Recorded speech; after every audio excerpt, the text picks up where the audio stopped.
Hello बच्चों, कैसे हो भाई? कैसी चल रही है तैयारी?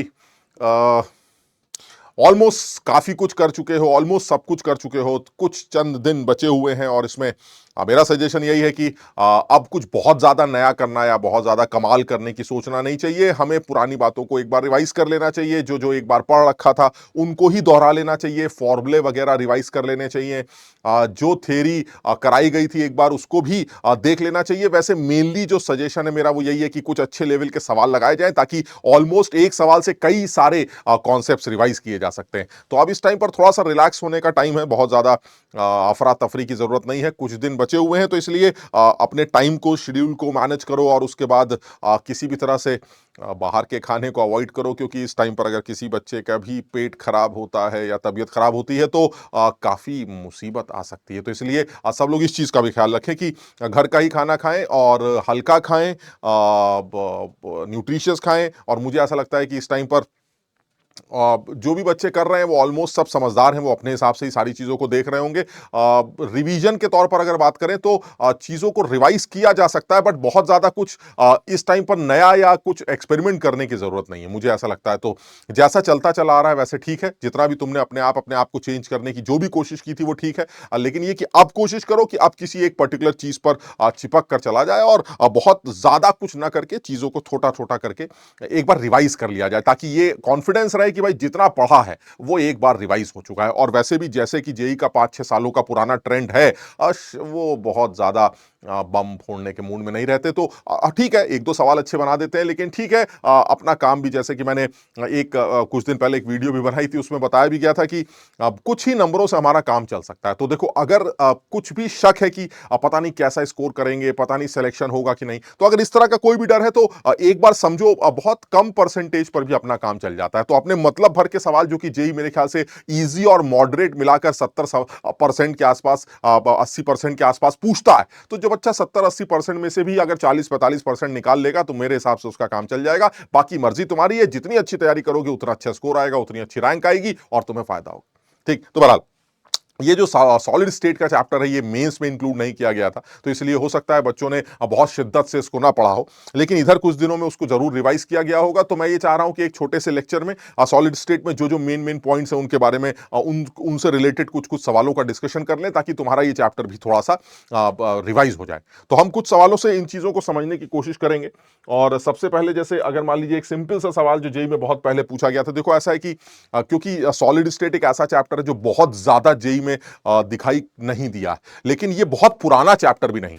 आप समझिए, ये कोई बहुत पुराना चैप्टर नहीं है। जेई में जिस तरह से बाकी चैप्टर्स जो है सालों पहले इंक्लूड किए गए थे, उस तरह से सॉलिड स्टेट को काफी दिनों बाद ऐड किया गया। इसलिए सॉलिड स्टेट के सवाल बहुत ज्यादा एक तो दिखाई नहीं देते, दूसरी बात यह है कि चैप्टर थोड़ा सा ज्यादा ही समझदारी वाला है, ज्यादा अकल लगवाता है। तो ऐसे में इधर कई दिनों से देखा है कि जेई के पेपर में सॉलिड स्टेट पर बहुत ज्यादा फोकस नहीं किया गया है, लेकिन उम्मीद है क्योंकि बहुत पुराना चैप्टर नहीं है तो आगे आने वाले टाइम पर सॉलिड स्टेट पर एक अच्छा सवाल बनाया जा सके। दूसरा, क्योंकि मेंस में इंक्लूड नहीं किया गया था तो बच्चों को गोला देने के लिए हो सकता है वो हमारे एडवांस के पेपर में एक दो सवाल सॉलिड स्टेट के डाल दे, लेकिन फिर वही वो लेवल कोई बहुत कमाल का या बहुत यूनिक लेवल नहीं लगता।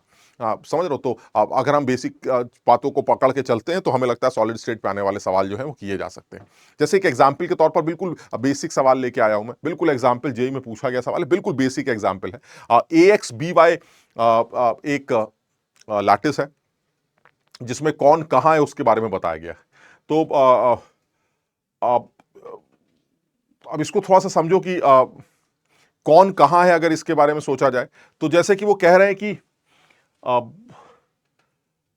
एटम्स ए जो है वो कॉर्नर पर है ना। तो जिस तरह से यहां लिखा गया उस तरह से यही लग रहा है कि एक एफसीसी लैटिस है जिसमें एटम्स ए जो है वो कॉर्नर पर है और जो बी एटम्स हैं वो हमारे हर फेस के सेंटर पर। तो ये तो बहुत ही आसान सवाल लगता है सर। ऐसा लग रहा है जैसे कुछ आसान सी बात आप करने जा रहे हैं कि atoms A occupy each corner of the cube and atoms B occupy the centers of each face of the cube।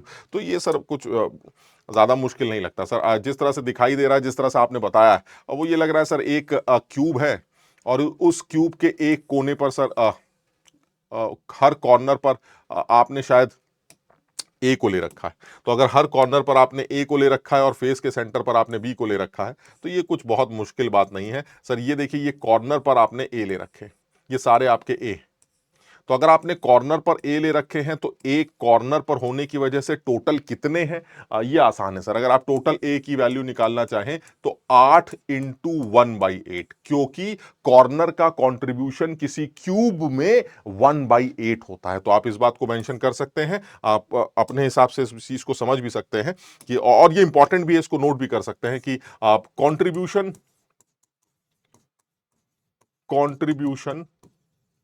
Of each corner atom in a cube and hexagon is 1/8 and 1/6 respectively.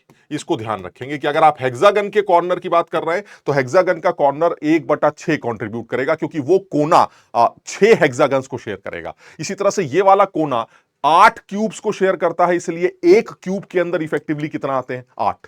ठीक, तो अगर ऐसे देखा जाए तो sir बाकी B के बारे में बता दीजिए। तो बी के बारे में बता रहा है कि B occupy the centers of each face. Sir कुल मिला के फेज जो है वो बी किसी भी क्यूब के 6 फेजेस होते हैं। तो अगर आप 6 फेजेस की बात करें तो ये 6 फेजेस पर आपका बी आ जाएगा। बिल्कुल सही है सर। ये देखिए, ये सामने वाला फेस हो गया, ये पीछे वाले फेस हो गए, ये आपके ऊपर नीचे वाले फेस हो गए, तो यहां पर आपके ये बी आ जाएंगे। और अगर ये सारे बी हैं तो यानी अगर मैं लिखना भी चाहूं तो दिस इज बी एटम, है ना, ये बी एटम है। और इसी तरह से अगर लिखना चाहें तो ये हमारे ए एटम्स है, they all are A atoms. तो अगर अब आप ये निकालना चाहते हैं कि कौन कहां है, तो फेस के सेंटर पर जो भी होता है वो सारी दुनिया जानती है सर। दोनों बातों को याद रखना है कि अगर कॉर्नर के कंट्रीब्यूशन की बात कर रहे हैं और फेस के कंट्रीब्यूशन की बात कर रहे हैं, तो चाहे कॉर्नर हो चाहे फेस, जो कंट्रीब्यूशन जिसकी आप बात कर रहे हैं, अब फेस का कंट्रीब्यूशन तो हमेशा हाफ ही देखने को मिलता है। तो यानी अगर आप फेस के कंट्रीब्यूशन की बात करते हैं तो चाहे वो हेक्सागन हो चाहे वो क्यूब हो, फेस का कंट्रीब्यूशन तो हमेशा हाफ ही होता है। तो यहां पर मेंशन कर सकते हैं contribution of face centre atom, face पे कुछ भी रखा जाए, face centre atom is always half. तो इसका मतलब ये हुआ सर बी का जो कंट्रीब्यूशन है वो हाफ हो जाएगा। तो बड़ा आसान है सर, ए हमारे 8 इंटू 1/8 थे और बी हमारे 6 इंटू 1/2 है। तो ये वैल्यू तो हमारी 3 आ रही है और ऊपर वाली जो हमारी वैल्यू आ रही थी वो 1 आ रही थी। तो इसका मतलब सर साफ दिखाई दे रहा है कि ए का एक एटम है इफेक्टिवली इन यूनिट और बी के 3 एटम्स हैं। तो अगर आप फॉर्मूला निकालना चाहते हैं तो फॉर्मूला बहुत आसान दिखता है। फॉर्मूला इज AB3, बहुत आसान, क्लियर। तो कोने पर आपका ए है, फेस के सेंटर पर आपका बी था, तो फेस का कंट्रीब्यूशन हाफ होता है, 6 बी है, आधा 3 हो जाएंगे। ए कोने पर 8 है, 8 कोने होते हैं, पता है ना, आजकल क्यूब के 8 कोने होते हैं। तो क्यूब के अगर 8 कोने होंगे और हर कोने का कंट्रीब्यूशन हाफ 1/8 होगा, तो ultimately effectively in a unit cell you have 1 atom, effectively 1 A atom, and in a unit you have effectively B के 3 atoms. So in a unit the formula of that unit is A का 1 B के 3, that is AB3। बहुत आसान है, इसका ध्यान रखेंगे। ठीक है, चलिए दूसरी बात करते हैं। ये भी एक अच्छा सवाल है। जैसे कि इसी से मिलता जुलता अगर मैं बात करूं, मतलब सपोज जैसे हमने ऊपर वाला किया, अगर उसी से मिलते जुलते की सवालों की बात करें तो जैसे अभी हम FCC और BCC की बात कर रहे हैं, तो जैसे the packing efficiency of simple cube crystal. अब देखो, अब एक एक करके लेवल चेंज करेंगे थोड़ा थोड़ा करके। तो वो ये कह रहा है कि एक BCC सिंपल क्यूबिक यूनिट, और उस सिंपल क्यूबिक यूनिट की पैकिंग फ्रैक्शन हमें कैलकुलेट करनी। तो मैंने कहा यार हमें सिंपल क्यूबिक का पैकिंग फ्रैक्शन तो पहले से ही आता है, तो इसमें कोई इतनी कमाल की बात तो नहीं है, हम लोग पैकिंग फ्रैक्शन निकाल सकते हैं इसका। तो अगर आप इसका पैकिंग फ्रैक्शन निकाल सकते हैं तो वो हमने याद भी कर रखा है सर, 52% आता है। अगर फ्रैक्शन की बात करें तो 0.52 आता है और आसानी से कैलकुलेट भी किया जा सकता है। तो यहां पर कमाल क्या है? कमाल ये नहीं है, कमाल ये है कि सर एडवांस लेवल की बात करें तो वो उस सिंपल क्यूबिक यूनिट या FCC या BCC या हेक्सागन, इन यूनिट्स में कुछ इंटरस्टिशियल जो वॉइड्स होते हैं, उन वॉइड्स को फिल कर सकता है, और उनको फिल करने के बाद वो आपसे पूछ सकता है कि पैकिंग एफिशिएंसी क्या बनी। तो जैसे यहां पर अगर देखें तो हमारे पास एक सिंपल क्यूबिक क्रिस्टल है जिसके एक इंटरस्टिशियल वॉइड को फिल किया गया है, और वो भी वॉइड कौन सा है? Body centre. तो मैंने कहा देखिए ऐसा है, अगर एक प्रॉपर सिंपल क्यूबिक यूनिट आपके पास है, एक खूबसूरत सिंपल क्यूबिक यूनिट अगर आपके पास है, तो मेरा तो मानना यह है कि भाई एक सिंपल क्यूबिक यूनिट जो है वो इस टाइप की होती है जिसमें हर कोने पर एक आदमी होता है। हर कोने पर आपको एक आदमी देखने को मिलता है। यानी एक सिंपल क्यूबिक यूनिट एक ऐसी यूनिट है जिसके हर कोने पर एक आदमी। तो चलिए सर, ये हर कोने पर आप एक आदमी बना देंगे, तो हर कोने पर आपका एक एटम। ये इतना खुला खुला नहीं होता है ना, ये तुम समझ रहे होगे, बहुत पैक्ड स्ट्रक्चर होता है जिसमें हर कॉर्नर बॉल एक एडजेसेंट कॉर्नर बॉल को टच करती है। But this is simple cubic. वो कह रहा है कि भाई इसका पैकिंग फ्रैक्शन नहीं पूछ रहा हूं मैं आपसे, मैं पूछ रहा हूं बॉडी के सेंटर पर अगर कोई वॉइड भर दिया जाए, किसी एटम को फिट कर दिया जाए, फिट करना है। ऐसा नहीं है कि वो एटम ऐसा है कि सर छोटा सा एटम है बीच में ऐसे हिल रहा है, ऐसा नहीं सर, वो एटम फिट हो गया एकदम। यानी एक ऐसे एटम की बात कर रहे हैं, बॉडी के अंदर आपने एक ऐसा एटम फिट कर रखा है। मान लीजिए ये एटम, ये बॉडी के अंदर हमने दूसरा एटम फिट कर दिया। तो अगर मैं बॉडी के अंदर एक दूसरे एटम को फिट कर दूं, ये समझ लो, ये इतना खुला खुला स्ट्रक्चर नहीं होगा सिर्फ तुम्हें हमें समझने के लिए, ये इतने खुले खुले स्ट्रक्चर्स बनाए जाते हैं। एक्चुअली तुम समझ ही रहे हो, बातें सॉलिड्स की हो रही हैं, और सॉलिड में इस तरह नहीं होता सर एक एटम हवा में नाच रहा है, ऐसा नहीं होता सर, ये पैक्ड स्ट्रक्चर है। आप समझ रहे बात को? तो ये हमारा एक सॉलिड, और इसमें आपने बॉडी के सेंटर पर एक एटम को फिट कर दिया है। उस एटम को रखने के बाद हमें पैकिंग एफिशिएंसी कैलकुलेट करनी। तो देखो बहुत आसान है। जहां तक फिर भाई मैं जानबूझ के जो भी कॉन्सेप्ट आ रहे हैं उसका फॉर्मूला वगैरह और उसको डिटेल में डिस्कशन में ला रहा हूं। अगर मुझे पैकिंग फ्रैक्शन की बात करनी है या पैकिंग एफिशिएंसी की बात करनी, तो जो पैकिंग फ्रैक्शन होता है, जिस चीज का भी निकालना होता है, वो किस तरह से निकाला जाता है? पैकिंग का फ्रैक्शन, यानी जितना पैक्ड है उसका फ्रैक्शन। तो एक तो जितने लोगों से वो पैक्ड है वो उसका वॉल्यूम चाहिए, और जो टोटल जहां पर वो है उसका वॉल्यूम चाहिए, तो उससे फ्रैक्शन निकल आएगा। तो अगर आप पैकिंग फ्रैक्शन निकालना चाहते हैं तो क्या बोलेंगे? वॉल्यूम ऑफ इफेक्टिव एटम्स, जितने भी होंगे, वॉल्यूम ऑफ इफेक्टिव एटम्स जितने भी होते हैं यूनिट के अंदर, divided by volume of the unit, volume of unit. बिल्कुल सही है सर, इसमें तो कोई खास बात नहीं लगती, होना भी यही चाहिए सर पैकिंग। अब इस सिस्टम के अंदर सर अब जो भी एटम्स है, पहले तो बताइए वो कितने हैं और उनका वॉल्यूम क्या है। सर देखिए ऐसा, वॉल्यूम अगर आप निकालना चाहते हैं तो एटम की रेडियस पता होनी चाहिए, वरना खेल ही खत्म हो जाएगा। तो बात तो सही है, ये बात भी सही है, एटम की रेडियस पता होनी चाहिए। तो जो समझ में आता है, जितना समझ में आता है पहले वो बात कर रहा हूं मैं।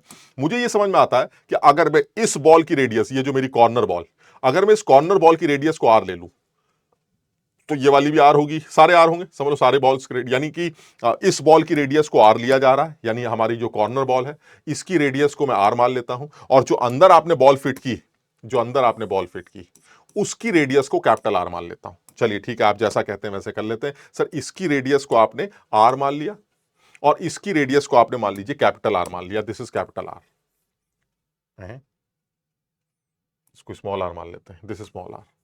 चलिए ठीक, तो अब बताइए पैकिंग फ्रैक्शन कैसे निकलेगा? तो मैंने कहा देखिए बहुत आसान, ज्यादा कल नहीं लगानी, बहुत आसान है। सर ये बताइए इसके अंदर इफेक्टिव एटम्स का वॉल्यूम कैसे निकलेगा? तो पहले बताइए इफेक्टिव एटम्स है कौन कौन से? तो देखिए कोने वाले तो 1 ही है, 1/8 1/8 1/8 1/8 1/8, ये तो 1 ही होंगे, और जो अंदर है वो तो मेरा ही है, जो बॉडी के अंदर है वो तो मेरा ही है। इसका मतलब ये हुआ अगर आप वॉल्यूम निकालना चाहते हैं तो वॉल्यूम किसका आ जाएगा? सर वॉल्यूम आ जाएगा एक तो 4/3 पाई बड़े वाले आर का क्यूब, समझते हो बात को, 4/3 पाई आर क्यूब आएगा, बिल्कुल सही है। और दूसरा जो आदमी निकल के आएगा वो आएगा 1 ही, क्योंकि बॉडी के अंदर वो पूरा का पूरा तो मेरा ही है, इनटू आर क्यूब, सर वो हमारा आर क्यूब, बिल्कुल सही, डिवाइडेड बाय ए क्यूब। और मजे की बात क्या है, जो ए है वो मेरा, जो ए है मेरा वो है 2r, आप समझिएगा, जो ए क्यूब है वो है हमारा 2r। आप समझते हैं बात को? क्योंकि ये वाली बॉल और ये वाली बॉल एक दूसरे को टच करेंगे, यानी ये वाली जो r रेडियस की बॉल है और ये वाली जो r रेडियस की बॉल है, ये दोनों एक दूसरे को टच करेंगे। और अगर ये दोनों एक दूसरे को टच कर रही हैं तो इस क्यूब का जो एज लेंथ होगा वो 2r के बराबर होगा। एक आइडियल सिंपल क्यूबिक यूनिट है। ऐसा नहीं है कि बीच वाली बॉल को रखने से ये खुल रहा है, वो कह रहा है भाई सिंपल क्यूबिक यूनिट था, बीच में गड्ढा है, गड्ढे में जाके एक आदमी ऐसे फिट हो गया, वो डिस्टर्ब नहीं कर रहा है लैटिस को, सर वो डिस्टर्ब नहीं कर रहा। तो ऐसे में सर अगर ए क्यूब की वैल्यू निकालना चाहते हैं तो वो 2r क्यूब से निकल आएगी, बिल्कुल सही, ए क्यूब इज 2r का क्यूब। सर अब तो मुझे लगता है सवाल सॉल्व हो गया, this is the packing efficiency. बड़ा आसान नहीं, आसान तो है लेकिन एक गड़बड़ है ना। गड़बड़ ये कि ऊपर वाला आर क्यूब नीचे वाले आर क्यूब को कैंसिल कर देगा, लेकिन ये वाला आर क्यूब तो इस आर क्यूब को कैंसिल नहीं करेगा। तो इसका मतलब सिर्फ एक काम करना है, सर ये वाला आर इस बड़े वाले आर के रेस्पेक्ट में क्या है, बस खत्म। अगर मैं छोटे वाले आर की वैल्यू यानी लाल वाले आर की वैल्यू नीले वाले आर के टर्म्स में निकाल सकूं, तो यहां पर भी नीले वाला आर का क्यूब आ जाएगा, और नीले वाले आर का क्यूब ऊपर वाला आर का क्यूब नीचे वाला आर का क्यूब कैंसिल हो जाएगा, एक आंसर आएगा, अपना सेट कर लीजिएगा। समझ रहे हो बात को? तो बस एक चीज सीखनी है, वो ये है कि सिंपल क्यूबिक यूनिट में बॉडी के सेंटर पर जो गड्ढा रखते हैं वो कितना मोटा होता है, बस ये निकालना है। तो ये तो बहुत ही आसान है सर, ये तो बहुत चीख चीख के सीखा है हमने। साफ दिखाई देता है सर, ये तीनों बॉल एक दूसरे को टच करेंगी। देखने से नहीं लगता है सर, देखिए कुछ नहीं सर, ये पैक्ड स्ट्रक्चर है। बॉडी के अंदर जो भी रखा जाएगा वो उस कोने को और इस कोने को टच करेगा सर, डायगोनली तीनों बॉल टच करेंगी। और अगर ऐसा है तो एक रिलेशन को कोई नहीं रोक सकता, और वो है कैपिटल आर प्लस 2 लाल वाले are is equal to a√2। बताओ समझे बात को? यानी this is 2r is equal to a√3, sorry, इसको कोई नहीं रोक सकता। यानी ये वाला r, ये वाला 2r और ये वाला r मिलकर बॉडी डायगोनल बन जाएंगे। तो सर अल्टीमेटली अगर मैं ध्यान से देखूं तो छोटे वाले लाल वाले r की वैल्यू नीले वाले r के रेस्पेक्ट में क्या निकल आएगी? r इज इक्वल टू, हमारा जो वैल्यू निकल के आ जाएगा वो आएगा 0.732 r। समझो,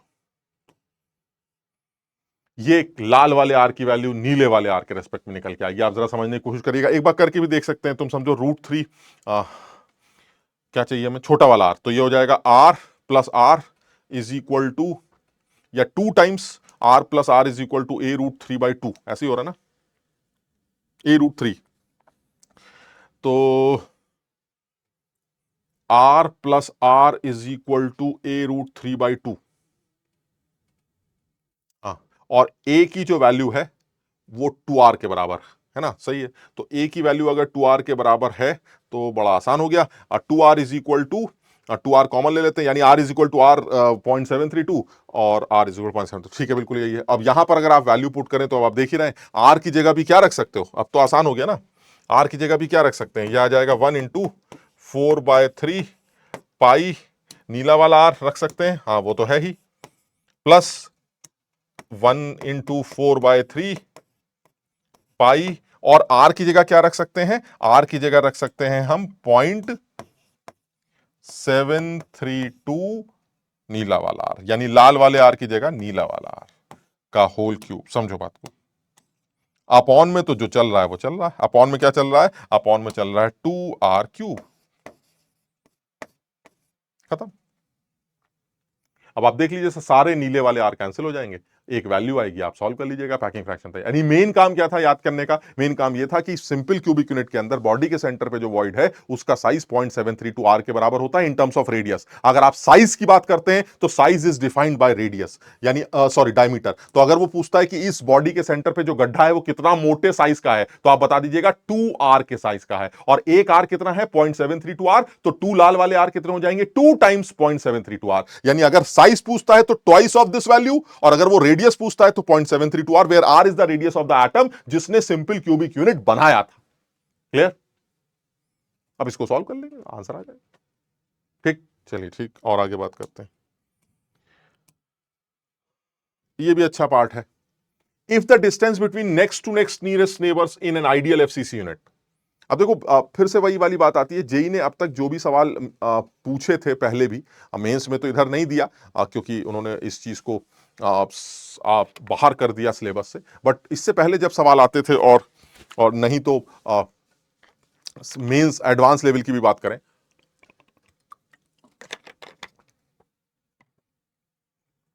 तो वो नेबर्स या नेक्स्ट नियरेस्ट नेबर्स तक की बातें करता था। तो उम्मीद है कि इस बार भी नियरेस्ट नेबर्स या नेक्स्ट नियरेस्ट नेबर्स तक ही बातें करेगा। लेकिन फिर भी मेरा सजेशन यही है कि आप nearest neighbours, next nearest neighbours, next to next nearest neighbours, इनका जरूर आइडिया ले लीजिएगा, है ना। तो जिन लोगों ने भी क्लासेस में कर रखा है वो उसको एक बार जरूर रिवाइज करेंगे कि नियरेस्ट नेबर्स कौन से हैं और नेक्स्ट टू नेक्स्ट या नेक्स्ट नियरेस्ट नेबर्स कौन से। अब बहुत ज्यादा आगे भागने की तो जरूरत नहीं है, लेकिन फिर भी कुछ तो हमें ध्यान होने चाहिए। तो जैसे अगर एफसीसी यूनिट की बात करो, तो एफसीसी यूनिट में अगर मैं एफसीसी यूनिट बनाऊंगा, तो एफसीसी यूनिट में जैसे मान लीजिए एक एफसीसी यूनिट ये, एक एफसीसी यूनिट बनाते हैं, एक एफसीसी यूनिट ये, है ना। मान लीजिए ये एक एफसीसी यूनिट, एफसीसी क्या होगा? हर कोने पर एक एटम, साथ ही साथ फेस के सेंटर पर भी एक एटम। ठीक, अच्छा, इसी एफसीसी के साथ मान लीजिए एक और एफसीसी बनाते हैं, मतलब इसी एफसीसी के साथ मान लीजिए एक और एफसीसी बनाते हैं, कुछ ऐसे बना लिया ऐसे।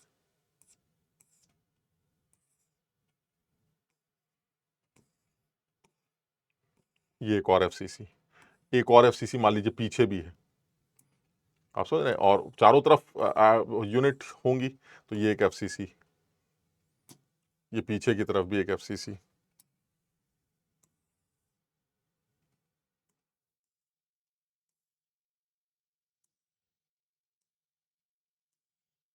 इसी तरह से मान लीजिए इधर की तरफ भी एक एफसीसी, ऐसे ये आपने बहुत सारे एफसीसी, समझ रहे हो ना बात को।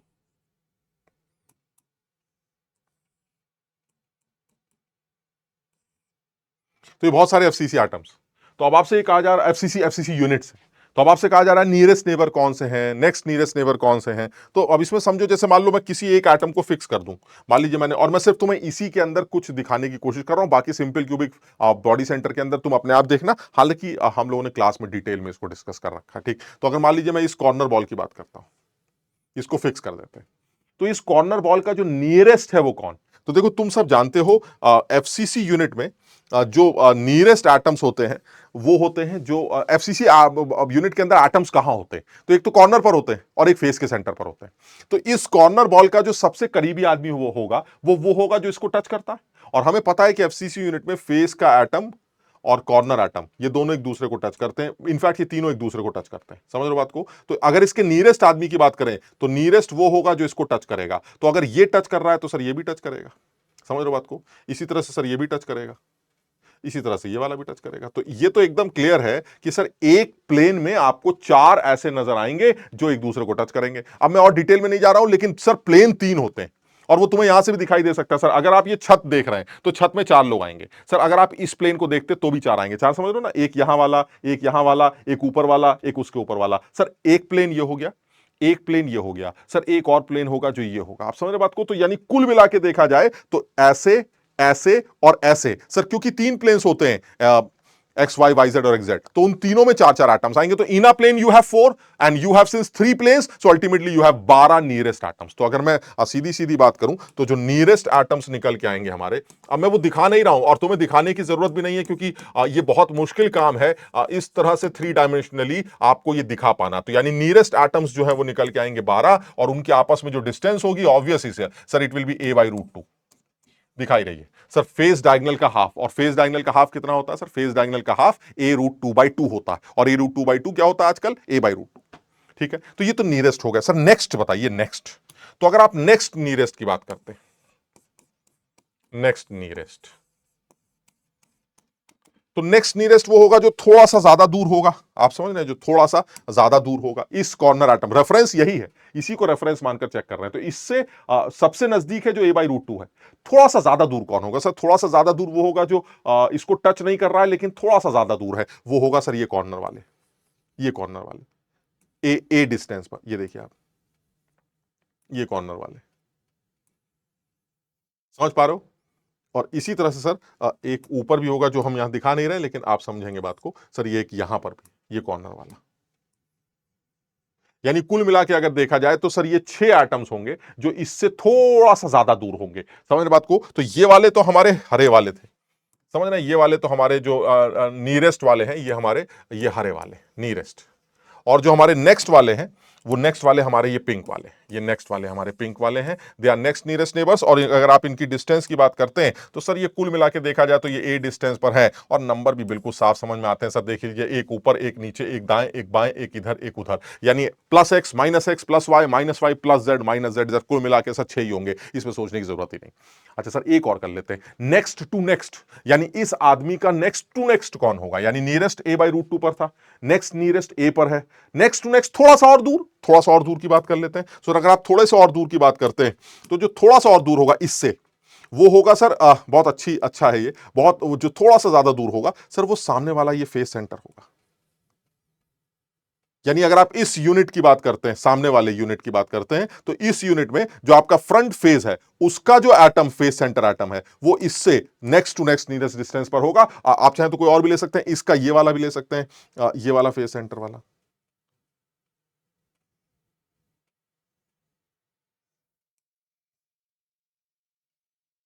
ये भी ले सकते हैं, या फिर आप इसका ये वाला फेस सेंटर भी ले सकते हैं। समझिए, यानी कुल मिला के अगर देखा जाए तो इस, और अगर डिस्टेंस भी निकालनी हो तो डिस्टेंस अब आप अपने आप समझिएगा सर। अगर आप डिस्टेंस भी निकालना चाहते हैं तो यहां से यहां तक, ये देखिए ऐसे, तो ये डिस्टेंस कैसे निकलेगी सर, ये ए और ए के बाद आप पाइथागोरस लगाएंगे ये 90 डिग्री मानकर ए बाई रूट 2 पर, this is A by root 2, समझ रहे हैं? तो ए और ए बाई रूट 2 पर पाइथागोरस लगाओगे तो आपको इसकी डिस्टेंस भी मिल जाएगी। यानी एक चीज तो क्लियर है, जो डिस्टेंस आएगी वो कितनी आएगी, ये आप नीले वालों की बात कर रहे हैं, ये हम नीले वालों की बात कर रहे हैं, ये हमारे next to next nearest neighbour हैं, they are next to next, next to next. और ये नेक्स्ट टू नेक्स्ट कितने निकल के आएंगे, डिस्टेंस कितनी होगी, आप इस पर पाइथागोरस लगाएंगे तो ये ए रूट 3/2 निकल के आएंगे, that is A root 1.5, A root 3/2। और अगर आप पूछे जाए नंबर कितने होंगे तो सर एक यूनिट में 3 आ रहे हैं और वो कोना 8 यूनिट्स को शेयर करता है, तो कुल मिला के 8 इंटू 3 ये 24 इस तरह के नीले वाले इस हरे वाले के साथ नेक्स्ट टू नेक्स्ट का रिश्ता रखेंगे। तो एटलीस्ट एफसीसी में, बीसीसी में और सिंपल क्यूबिक में इस तरह से आप ये नेबर्स का आइडिया ले लीजिए। समझ बात को, एक तो ये इंपॉर्टेंट है। तो ये तो मैंने एफसीसी का दिखाया, इसी तरह से बीसीसी और सिंपल क्यूबिक में भी आप ऑब्जर्व कर सकते हैं। दूसरा सवाल, दूसरा अच्छी बात क्या है, जैसे इस सवाल में भी कह रहा है कि हमें शायद next to next nearest neighbour की डिस्टेंस दे रखी है 130। तो अब इतना हमें समझ में आ गया कि अगर आपने next to next nearest neighbour की डिस्टेंस दे रखी है तो इसका मतलब आपने जो है ये दे रखा है, because this is next to next. तो अगर सवाल की बात करें तो इस सवाल में ये वैल्यू हमें 130 पिकोमीटर दे रखी है। तो इससे आपको इनडायरेक्टली क्या पता चल जाएगा, सर इससे मुझे इनडायरेक्टली ए की वैल्यू मिल जाएगी, एज लेंथ मिल जाएगा, बात खत्म हो जाएगी। अच्छा, अब निकालना ये नहीं था, एज लेंथ नहीं निकालनी, लेकिन निकलवा के ये भी पूछ सकता है। तो जिसको पता ही नहीं next to next A root 3/2 होता है वो ए कैसे निकालेगा, तो एक तो ये अच्छी इंफॉर्मेशन। दूसरा वो ये पूछ रहा है कि find out the distance between first to seventh close packed layers. तो तुम्हें पता है कि एफसीसी यूनिट एक ऐसा यूनिट होता है जिसकी पैकिंग जो होती है, अगर मैं एफसीसी की बात करूं तो FCC is A B C, A B C, A B C, ये हमारी पैकिंग होती है। और they all are close pack layer. अगर इसी तरह से एचसीपी की बात करें, हेक्सागोनल क्लोज पैकिंग की बात करें, तो वो किस तरह की होती है, वो होती है A B, A B, A B, ये हमारी पैकिंग होती है। तो यानी अगर आप एफसीसी की बात कर रहे हैं तो फर्स्ट से लेके सेवेंथ, यानी आपको कहां से लेके कहां तक की दूरी निकालनी है, मुझे फर्स्ट से लेके seventh, this is first, second, third, fourth, fifth, sixth, seventh, यानी आपको यहां से लेके यहां तक की दूरी निकालनी, ये दूरी 1 2 3 4 5 6 7 है ना, ऐसी है ना। मुझे यहां से लेके 1 2 3 4 5 6 7, यानी इस ए से इस ए तक की दूरी ये निकालनी, फर्स्ट से लेके सेवेंथ। अब सर ये बताइए, फर्स्ट से लेके सेवेंथ तक की जो दूरी है वो निकालेंगे कैसे, मतलब हमें लेयर्स के बीच की दूरी का क्या आइडिया। तो मैं यहां पर एक छोटी सी इंफॉर्मेशन और शेयर कर रहा हूं, वो ये है कि अगर आप एफसीसी यूनिट को बनाए कभी, तो एफसीसी यूनिट जो है वो ऐसा दिखाई देता है। ये आपका एक एफसीसी यूनिट, मैं एक बार बना के देखता हूँ। एफसीसी यूनिट अगर मैं बनाऊं तो ये एफसीसी यूनिट कुछ इस तरह का दिखाई देता है, जिसमें हर कॉर्नर पर एक बॉल और फेस के सेंटर पर भी एक बॉल होती है। ये एफसीसी यूनिट, हर कॉर्नर पर एक बॉल और साथ ही साथ फेस के सेंटर पर भी एक बॉल। तो मैं पहले प्रॉपर एफसीसी यूनिट बना लेता हूं। ये हमारे फेस के सेंटर की बॉल्स हो गई, ये हमारे फेस के सेंटर की बॉल, ठीक है, ये FCC unit.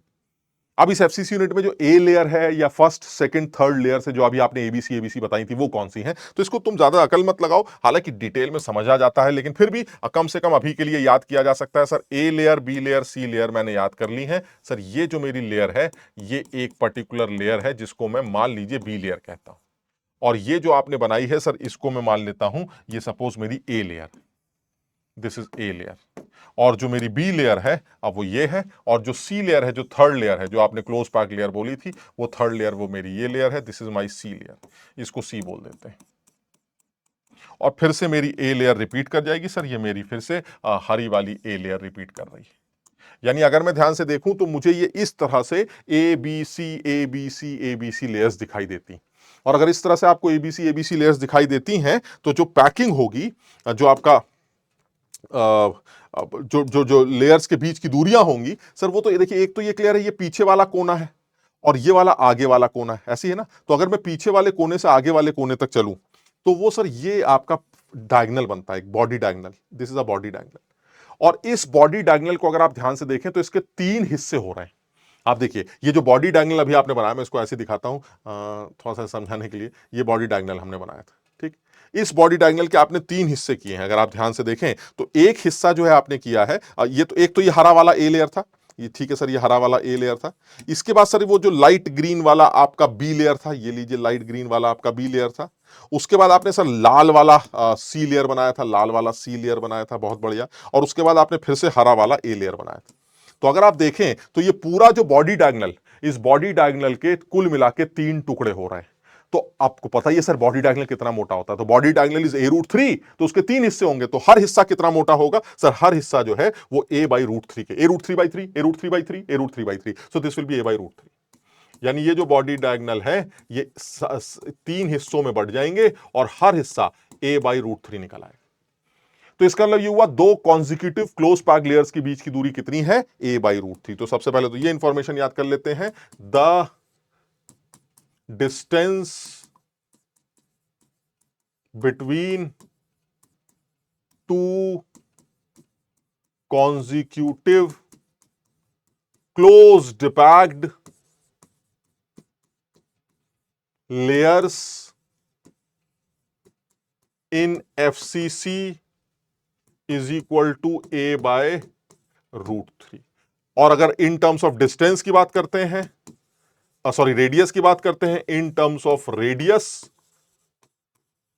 They will be equal to 2r√2/3। यानी r is the radius of the atom, जिसने ये r, ये वाला r, this is the r। तो इस r के रेस्पेक्ट में अगर बात करता हूं तो r के रेस्पेक्ट में दिस विल बी 2r√2/3। तुम a और r का रिलेशन जानते हो, एफसीसी में a और r का रिलेशन क्या होता है भाई? 4r is equal to a√2। तो इस रिलेशन को यूज करके आप a की जगह r को कन्वर्ट कर सकते हैं, तो ये 2r√2/3 आ जाएगा। तुम करके देख सकते हो, ठीक। तो और यही सेम कहानी एचसीपी में भी होती है। तो आप चाहें तो इस बात को नोट कर सकते हैं। सिमिलरली आप चाहें तो यहीं पर इस बात को नोट कर सकते हैं, similarly the distance between two consecutive closed packed layers in HCP is equal to 2r√2/3। Same. तो अगर आप जैसे ये वाला सवाल एफसीसी का है तो आपने ए से लेके ए तक की दूरी निकालनी है, तो ए बी सी ए वही था ना हमारा, फर्स्ट से लेके 7 था ना, फर्स्ट से लेके 7 1 2, यानी कितनी लेयर्स एक से लेके ए तक की दूरी कितनी होगी? 1 2 3 4 5 6 7, यानी यहां तक। तो ये हो गई a√3/3, ये भी a√3/3, ये भी a√3/3, ये भी a√3/3, ये भी a√3/3, ये भी a√3/3, यानी कुल मिला के देखा जाए तो ए से ए के बीच में आपको कितने a√3/3 भी मिलेंगे सर? 6। यानी अगर आपको फर्स्ट से लेकर 7th लेयर की दूरी निकालनी है, यानी ये ए है, ये बी है, ये सी है, ये ए है, ये बी है, ये सी है और ये ए है। दिस इज फर्स्ट टू 7, यही फर्स्ट टू 7। तो इनके बीच की दूरी कैसे निकल के आएगी सर? हर दो लोगों के बीच की दूरी कितनी है? हर दो लोगों के बीच की दूरी a/√3 है। देख लीजिए, हर दो लोगों के बीच की दूरी a/√3 है। तो अब यहां पर कितने दो लोग आएंगे सर? a/√3, सॉरी हाँ a/√3, a/√3, a/√3, a/√3, a/√3, a/√3। तो यानी कितनी दूरी आ जाएगी भाई? तो यहां से लेके यहां तक की दूरी आ जाएगी a/√3 इंटू 6, यहां से लेके यहां तक। समझ रहे हो ना बात को? a/√3 into 6। तो अब आपने a की वैल्यू तो ऊपर निकाल ही रखी है, वैल्यू पुट कर दीजिएगा, बस खत्म हो गया सवाल। तो जो a की वैल्यू थी वो कितनी आ रही थी? यहां से आ जाएगा सर, यहां से a की वैल्यू 130√2/3 आ रही है। तो आंसर क्या आ जाएगा? 130 इंटू √2/3 इंटू 6/√3, ये आंसर आ जाएगा। तो मुझे लगता है इसको सॉल्व करोगे तो क्या आ जाएगा? नीचे 3 आ जाएगा, है ना, और 3 से ऊपर 2 आ जाएगा। तो अब एक बार चेक कर लेना यार, 260√2 मुझे तो ये लग रहा है, लेकिन तुम एक बार चेक कर लेना भाई।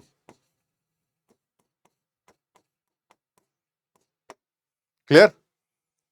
समझ में आया? तो इसका मतलब ये हुआ कि अगर मैं चेक कर रहा हूं तो मुझे समझ में आ रहा है कि अगर यहां से तुम्हें सबसे पहले पता होना चाहिए नेक्स्ट टू नेक्स्ट ये है, फिर उसको 130 से इक्वेट कर देंगे, उससे आ जाएगा। तो 130√2 पर √3 नीचे, तो 130√2/3। और हमारा जो आंसर है वो 6 टाइम्स है a/√3 का। a की वैल्यू आप निकाल चुके हैं, तो अगर a की वैल्यू आ गई तो इसकी वैल्यू पुट कर दीजिए, a इंटू 6/√3। तो √3 मिलकर 3 बन जाएंगे, 3 से ऊपर 6 बचेगा 2, तो 2 इंटू 130 260√2 बचेगा, तो 260√2 पिकोमीटर आंसर है। क्लियर है? समझ में आएगा? चलिए और आगे बढ़ते हैं। देखिए बड़ा आसान सवाल है, इसको अपने आप कर सकते हो। जिस तरह से अभी मैंने पैकिंग एफिशिएंसी कैलकुलेट की थी उसी तरह से ये भी कर सकते हो। बस फर्क इतना है सर, ये जो है मामला 2 डायमेंशन।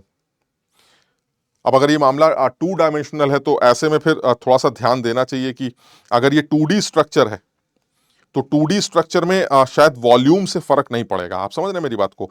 2D स्ट्रक्चर में वॉल्यूम की जगह जो है वो एरिया से काम चलाना चाहिए। तो दिस इज 2 डायमेंशनल एरे, दिखाई दे रहा है दिस 2 डायमेंशनल यूनिट। तो ये यहां पर एरिया से काम चल जाएगा। तो मैं अब देखो इसमें डिटेल में नहीं जाऊंगा, मैं सिर्फ इतना लिखूंगा कि अब अगर आपको पैकिंग एफिशिएंसी निकालनी, परसेंटेज पैकिंग कैलकुलेट करनी है या पैकिंग फ्रैक्शन निकालना है, तो वो सर इस बार area of the balls, area of coins या जो भी आपके 2 डायमेंशनल बॉल्स हैं ये, divided by area of the unit, area of unit. तो अब जो काम है वो एरिया से चल जाएगा। अब यार तुम गणित के स्टूडेंट हो, तुम्हें इतना पता है कि सर ये वाला एरिया भी काउंट किया जाएगा, ये वाला एरिया भी काउंट किया जाएगा, ये वाला एरिया भी काउंट किया जाएगा और ये वाला एरिया भी काउंट किया जाएगा। सर ये सारे एरिया काउंट किए जाएंगे और मुझे लग रहा है चौथाई चौथाई चौथाई चौथाई मिलकर सर एरिया तो एक बॉल का आएगा ही आएगा। यानी एक बॉल का एरिया ये, और ये पूरी मेरा पूरा यूनिट के अंदर, यानी कुल मिला के देखा जाए तो 2 बॉल्स का एरिया मुझे चाहिए। तो it will be 2 times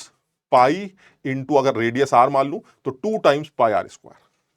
area कितना होता है एक बॉल का, पाई आर स्क्वायर। तो इसका मतलब 2 बॉल्स का एरिया कितना हो जाएगा, 2 times pi r square divided by area of the unit. और यूनिट का एरिया कितना है सर, ये आपकी एज लेंथ है, एज लेंथ बोलो या जो भी बोलो, साइड। तो इस साइड को अगर मैं एक्स मान लूं तो एरिया आ जाएगा आपका एक्स स्क्वायर। तो बस एक लफड़ा है सर, एक्स और आर का रिश्ता बता दीजिए, काम खत्म हो जाएगा। तो एक्स और आर का रिश्ता, सर गणित वाला बच्चा ये भी सोचता रह जाएगा, बताइए इसमें भी कुछ सोचना है। सर ये देखिए सर, पूरा रिश्ता एकदम सामने आ रहा है। सर ये देखिए, ये जो डिस्टेंस है this is diagonal, so this will be x root 2। If it is x this will also be x. अगर ये एक्स है तो ये भी एक्स। मानते हो इस बात को? सर ये दोनों हमारे एक्स, और अगर दोनों एक्स हैं तो ये एक्स रूट 2 होगा। सर समझते हो ना? बेस, अब क्या कहते हैं उसको, पाइथागोरस। तो x square plus x square is equal to फलाना स्क्वायर, तो वो हमारा एक्स रूट 2 होगा। और ये एक्स रूट 2 आर के टर्म्स में कितना होगा सर, ये एक्स रूट 2 है और आर के टर्म्स में आर, 2r और आर। सर आर, 2r और आर, सर ये 4r। तो x की वैल्यू r के टर्म्स में 4r बाई रूट 2 आ रही है सर। अब इतना तो आप कर ही सकते हैं, this is 2 pi r square, और नीचे x की जगह क्या रख सकते हैं, 4r बाय रूट 2 का स्क्वायर। अब आप इसको सॉल्व कर लीजिएगा, अपने हिसाब से आंसर निकाल लीजिएगा। क्लियर है? ये समझ में आया? चलिए और बात करते हैं। और एक बार तुम चेक भी कर लेना, हो सकता है जल्दबाजी में मुझसे कुछ कमी रह जाए, लेकिन मैं ये चाह रहा हूं कि आप इस चीज का ध्यान दें कि एक्चुअली कॉन्सेप्ट है क्या। कॉन्सेप्ट ये कि सर अगर 3 डायमेंशनल एरे होगी तो वॉल्यूम बाय वॉल्यूम कर देंगे, 2 डायमेंशनल को आप अगर यूनिट बना के देगा तो एरिया बाय एरिया कर देंगे, बाकी कहानी तो सेम ही है। चलिए सर एक और सवाल ले लेते हैं। अब इसमें क्या जानना चाह रहे हैं साहब?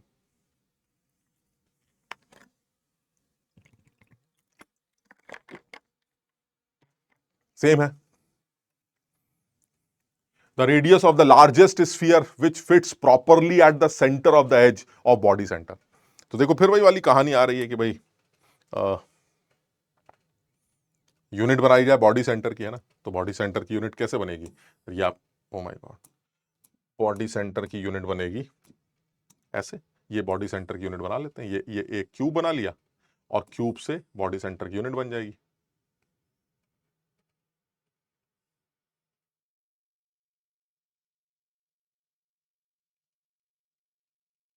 ना, तो ये हमने बॉडी सेंटर बना लिया। बॉडी सेंटर क्या होता है? बॉडी सेंटर का मतलब है हर कोने पर एक बॉल होगी और बॉडी के बीचों बीच एक बॉल होगी। तो हर कोने पर एक बॉल है और बॉडी के बीचों बीच एक बॉल। तो ये बॉडी के बीचों बीच एक बॉल, ये है ना। तो ये अब ये हमसे कहना चाह रहा है कि भाई मुझे बताइए कि जो हमारा लार्जेस्ट स्फीयर होगा जो सेंटर, एज के सेंटर पर फिट हो सकता है, एज के सेंटर पर। तो जो लार्जेस्ट स्फीयर एज के सेंटर पर फिट हो सकता है उसके बारे में सोचना है। तो सर एज के सेंटर पर जो लार्जेस्ट स्फीयर फिट हो सकता है वो मान लेते हैं ये हो सकता है सर, ये फिट हो सकता है और मुझे इसी का रेडियस चाहिए। तो फिर वही वाली कहानी है सर, इसमें कुछ नया नहीं है सर। ये जो बॉल आपने ली है इसकी रेडियस कैपिटल आर मान लेते हैं, और ये वाली जो बॉल आप लेके आए हैं जो फिट करना चाहते हैं आप, उसकी रेडियस जो है वो मैं स्मॉल आर मान लेता हूं। The radius is small r. तो अब आप कैपिटल आर की वैल्यू स्मॉल आर के टर्म्स में निकालना चाहते हैं, या कैपिटल आर और स्मॉल आर का रिश्ता निकालना चाहते हैं, तो अब आपको जैसे चाहें वैसे कर सकते हैं। और जहां तक रेडियस ही कैलकुलेट करनी है in terms of edge length, तो अब पैकिंग फ्रैक्शन तो नहीं निकालनी, अगर रेडियस ही निकालनी है in terms of edge length तो भी निकाला जा सकता है। अब इसको समझो जरा, अगर ये एफसीसी यूनिट, सॉरी, अगर ये बीसीसी यूनिट, तो एक बात तो समझ में आती है कि a√3 वो 4r के बराबर होगा। हाँ, इसको तो कोई नहीं ठुकरा सकता, क्योंकि अगर ये बीसीसी यूनिट है तो सर ये तीनों गेंद एक दूसरे को टच करेंगी। माय गॉड, कैसे टच कर रही है ये तीनों गेंदें एक दूसरे को टच करेंगी। ठीक, ओफो, अगर ये तीनों गेंदें एक दूसरे को टच करेंगी तो 4r is equal to a√3 होगा, है ना। 4r समझ लो, बड़ा वाला r। अब अगर आप दूसरे रिलेशन की बात करें तो ये तीनों भी एक दूसरे को टच करेंगे, क्योंकि एज के सेंटर पर आपको सिर्फ फिट होना है। तो अगर आप एज के सेंटर पर फिट होते हैं तो आप ये तीनों बॉल टच करेंगी फिर आपस में, और अगर ये तीनों एक दूसरे को टच करेंगी तो बड़ा वाला आर प्लस जो पीली वाली बॉल है उसके दो छोटे वाले आर और जो बड़ा वाला कोने वाला आर वो एज लेंथ के बराबर होगा। सर दो रिलेशन है, एक ये है एक ये है, बाकी आपके पास अकल है ना। दो रिलेशन है, बाकी आपके पास अकल है, तो दोनों लोगों को सॉल्व करके छोटे आर की वैल्यू बड़े आर के टर्म्स में कैलकुलेट की जा सकती है, और अगर आप एज लेंथ के टर्म्स में निकालना चाहे तो जैसा आपको खेलना है खेल लीजिएगा सर, आंसर अपने हिसाब से लिख दीजिएगा। बताओ, समझे बात को? बहुत आसान। क्लियर? ठीक, चलिए और आगे बात करते हैं। देखिए यहां पर भी वही, the edge length of a unit cell of a metal having atomic weight 75 is, और ये जेई में पूछा गया सवाल है, और मैं बता रहा हूं तुम्हें, अगर कभी फिर से जेई ने अब एडवांस लेवल पर क्योंकि ये चैप्टर इंक्लूड किया गया है तो मुझे उम्मीद है कि वो सवाल दे सकता है। काफी चांसेस है सॉलिड स्टेट सवाल दे, मुझे फिर भी उम्मीद है कि वो आज भी उन्हीं सब ढर्रों पे चल रहा है। भाई डेंसिटी निकालो, सिंपल सा सवाल एकदम, कोई ज्यादा सिर्फ मजदूरी, जिसे कहते हैं ना मजदूरी वाले सवाल, अकल वाले सवाल नहीं। अकल वाले सवाल हम कर रहे हैं यहाँ पर कि भाई सोच है, लेयर्स के बीच की डिस्टेंसेस हैं, नियरेस्ट नेबर्स हैं, सब है, बहुत सारी बातें, तो उनके बारे में डिस्कशन किया ही नहीं गया। तो लेकिन ये कि वो पूछ सकता है तो हमें जो है अलर्ट रहना चाहिए। तो अब जैसे ये वाला सवाल है, ये पुराना ढर्रे वाला सवाल है एकदम, डेंसिटी दे रखी है ना, और फिर पूछ रहा है कि रेडियस क्या होगी मेटल की, अब वही सब बकवासबाजी। तो अगर आप ध्यान से देखें तो मुझे ऐसा लग रहा है कि एक यूनिट सेल है, न जाने कौन सी यूनिट सेल है वो उसने नहीं बताया, और वो कह रहा है कि एटॉमिक वेट हमारा 75 है, विच क्रिस्टलाइज द क्यूबिक सेल। बस इतना बता रखा है कि वो क्यूबिक लैटिस बनाता है, यानी मुझे सिर्फ इतना बताया गया कि वो क्यूबिक यूनिट बनाता है। वो सिंपल क्यूबिक है कि बॉडी सेंटर है कि फेस सेंटर, ये मुझे नहीं पता। अगर डेंसिटी दे रखी हो तो शायद मैं खुद ये निकाल सकूं कि वो कौन है ना। अगर डेंसिटी दे रखी है तो मैं खुद भी निकाल सकता हूं। तो मैं थोड़ा सा अकल लगाता हूं, और मुझे ऐसा लगता है कि किसी भी चीज की डेंसिटी, ये कोई आज की कहानी नहीं है, ये सदियों से चली आ रही है कि किसी भी चीज की डेंसिटी जब भी निकालनी होती है तो मास को उसी आदमी के वॉल्यूम से दे मारा जाता है। बात समझते हो? यानी मास को वॉल्यूम से डिवाइड कर दिया जाए तो डेंसिटी मिल जाएगी। तो अगर आप किसी यूनिट की डेंसिटी निकालना चाहते हैं तो उस केस में मास ऑफ यूनिट चाहिए होगा, मास ऑफ यूनिट मुझे चाहिए divided by volume of unit मुझे चाहिए। बात तो सर आपकी एकदम सही है सर, इसमें कोई नया काम तो है नहीं। यूनिट का मास चाहिए, यूनिट का वॉल्यूम चाहिए, तो यूनिट का वॉल्यूम तो मुझे आ गया सर, क्योंकि आपने एरिया यूनिट का एज लेंथ दे रखा है, और क्योंकि क्यूबिक यूनिट है तो वॉल्यूम तो मैं 5 क्यूब एंगस्ट्रॉम क्यूब कर दूंगा। अगर एंगस्ट्रॉम के समय चाहिए, समझ बात को, वो मैं कर लूंगा। सर मास यूनिट का कैसे निकले? अरे यार, किसी भी चीज का मास कैसे निकलता है? जो लोग उसके अंदर हैं उसका मास। अब यूनिट में कौन है सर? सर यूनिट में यही तो दिक्कत है, हमें पता नहीं है सर, क्योंकि क्यूबिक तो है लेकिन ये नहीं पता कि वो सिंपल क्यूबिक है, क्योंकि अगर सिंपल क्यूबिक होता तो एक एटम होता, बीसीसी होते तो दो एटम होते, एफसीसी होता तो तीन एटम होता। मुझे पता ही नहीं है, तो एक काम करते ना यार, मैं मान लेता हूं कि तुम्हारे यूनिट के अंदर एक्स एटम्स है या जेड एटम्स है, जो भी आपको मानना है, मान लीजिए जेड एटम्स है। तो एक एटम का मास कैसे निकलेगा? सर आपने मोलर मास दे रखा है तो एक एटम का मास निकल आएगा, और अगर आपके अंदर जेड एटम्स है तो जेड एटम का मास निकल आएगा, that will be the mass of the unit. खत्म हो गया। यानी mass of unit is equal to, अगर मेरे पास जेड एटम्स हैं तो जेड इंटू एक एटम का मास, और एक एटम का मास है 75 डिवाइडेड बाय एन। बताओ समझते हो इस बात को? एक एटम का मास है 75 बाय एन, क्योंकि एक मोल का मास अगर 75 ग्राम है तो एक आदमी का मास 75 अपॉन अवागाड्रो नंबर के बराबर होगा, और अपॉन ए क्यूब। ए क्यूब कितना है सर? ए क्यूब हमारा 5 एंगस्ट्रॉम। तो 5 एंगस्ट्रॉम को अगर मैं थोड़ा तमीज से लिखता हूं तो जो मेरी अकल ये कहती है कि डेंसिटी, क्योंकि सवाल में ग्राम पर एमएल दे रखी है, तो मेरी अकल ये कहती है कि मुझे एंगस्ट्रॉम को भी सेंटीमीटर में ही रखना चाहिए। तो दिस इज, अगर सही से लिखा जाए तो दिस इज 5 इंटू 10⁻⁸ का क्यूब। बताओ समझे बात को? क्योंकि एक एंगस्ट्रॉम में 1 angstrom is equal to 10⁻⁸ centimetre.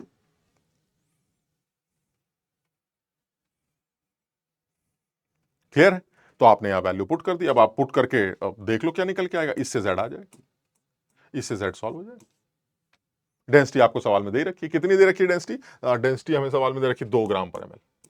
2 तो आपने 2 से इसको इक्वेट कर दिया, इक्वेट करके z निकाला, सारी वैल्यू सॉल्व करी, वही मजदूरी बाजी है, मजदूरी करी गई, z निकाला गया। जैसे ही z आया, मान लो z की वैल्यू 2 आ गई, तो अगर z की वैल्यू 2 आ गई, हमें नहीं पता क्या आएगी, मैंने इसको सॉल्व नहीं किया, मान लो z की वैल्यू 1 आ गई, ऐसे ले लेते हैं, for z is equal to 1, यानी यूनिट में एक एटम, और अगर यूनिट में एक एटम है तो कौन है फिर आप? सिंपल क्यूबिक, यानी that means you are simple cubic.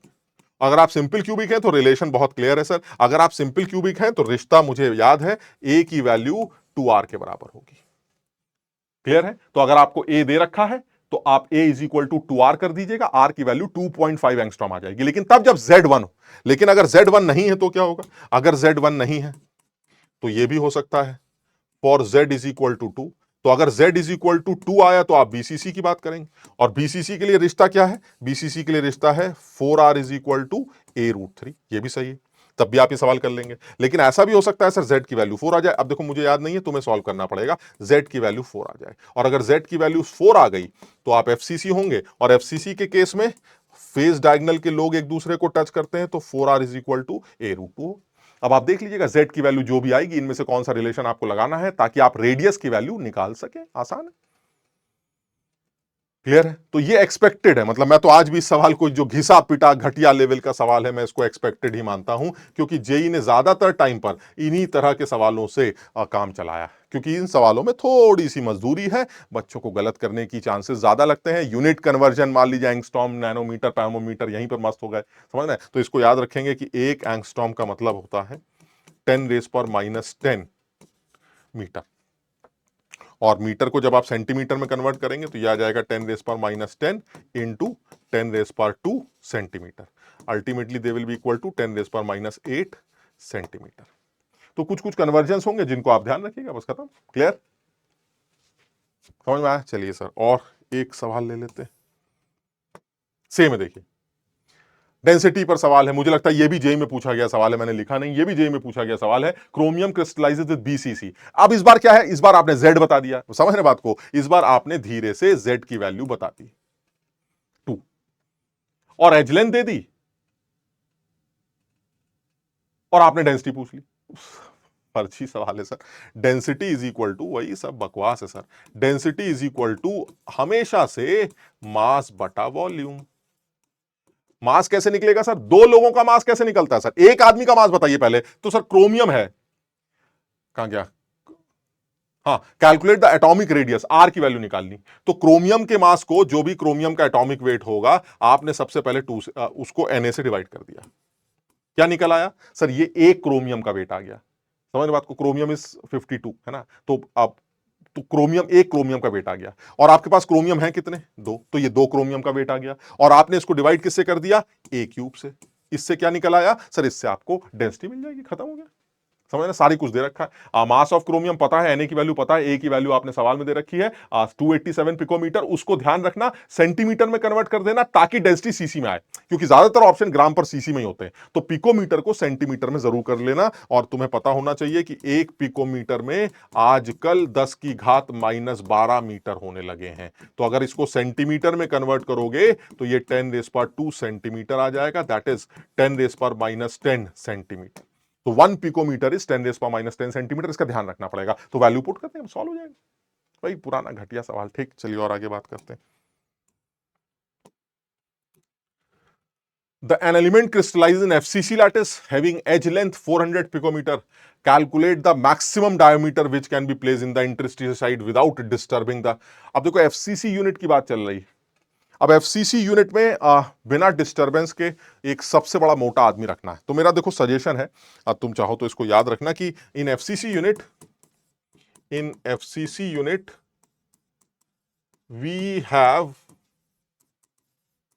2 types of voids, 2 types of void spaces. कौन कौन से? एक है टेट्राहेड्रल, और एक है हमारा ऑक्टाहेड्रल। तो जो, और इन दोनों में the bigger void space is octahedral. यानी अगर आप यूनिट को डिस्टर्ब नहीं कर रहे हैं तो ऐसे में जो टेट्राहेड्रल वॉइड है, टेट्राहेड्रल वॉइड है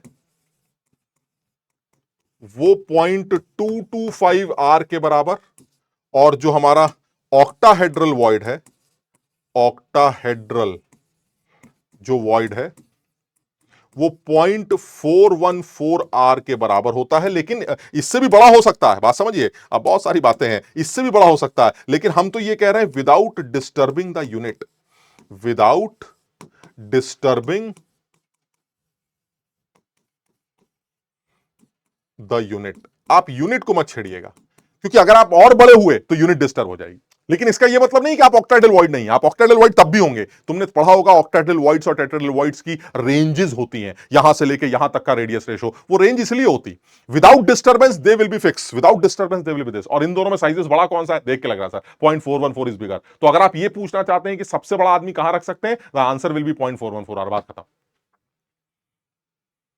ठीक है, तो इसका मतलब ये हुआ कि आंसर कैसे निकाला जाएगा। सर सबसे पहले तो एक चीज यहीं से समझ में आ गई है कि आंसर जो निकल के आएगा वो 0.414 आर होगा। अब आर कहां से आएगा सर, वो एज लेंथ से आएगा। एफसीसी यूनिट के बारे में लोग चीख चीख के इस बात को जानते हैं कि a√2 जो है वो 4 आर के बराबर। सो आर की वैल्यू जो है वो a√2/4 होती है। ए कितना दे रखा है एज लेंथ, 400 इंटू √2 बटा 4, सर ये 100√2 आ रही, यानी जो रेडियस है वो 100√2, समझ रहे हैं। तो फिर इसका ऑक्टाहेड्रल वॉइड का साइज क्या निकल के आएगा सर, ऑक्टाहेड्रल वॉइड का जो साइज आएगा, डायमीटर, हमें डायमीटर अगर निकालना है तो डायमीटर ऑफ वॉइड, कौन सा void, octahedral void, that will be equal to 0.414 into r which is 100√2 into 2 picometre.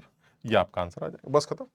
एक बार चेक जरूर करना है कैलकुलेशन का, मैं बहुत ज्यादा दिमाग नहीं लगा पा रहा हूं, मैं थोड़ा सा ज्यादा सोच पा रहा हूं कि मैं तुम्हें थोड़ा सा कॉन्सेप्चुअली बता पाऊं बातों को, तो मैं कैलकुलेशन पर दिमाग नहीं लगा पा रहा हूं। तो थोड़ा सा समझना बात को कि जो ऑक्टाहेड्रल वॉइड है 0.414 आर रेडियस के टर्म्स में बात कर रहे हैं, अगर डायमीटर के टर्म्स में बात करेंगे तो इसका डबल हो जाएगा। आर कहां से निकालेंगे सर, आर एज लेंथ से निकाल लेंगे, जो हमें पता ही है a√2 is equal to 4 are है, उससे आर आ जाएगा, आर की वैल्यू यहां पुट कर देंगे, डायमीटर आ जाएगी, दुगना कर देंगे तो रेडियस आ जाएगी, और दुगना कर देंगे तो डायमीटर आ जाएगी। तुम ये जरूर देख लेना सवाल में डायमीटर पूछा है या फिर रेडियस। ये मैक्सिमम वर्ड क्यों यूज करते हैं, मैक्सिमम इसलिए करते हैं ना कि विदाउट डिस्टर्बिंग, ये भी समझना, इससे भी बड़ा हो सकता है लेकिन तब डिस्टर्ब हो जाएगा।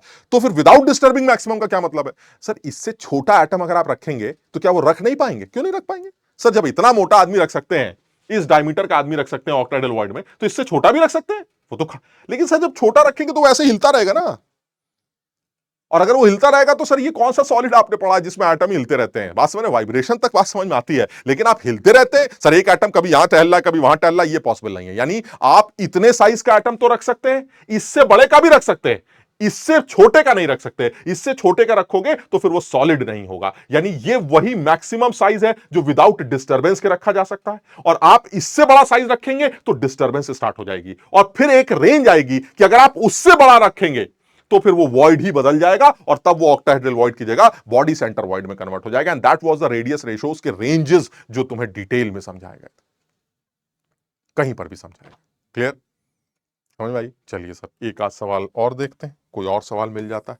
चलिए सर एक सवाल और मिल रहा है।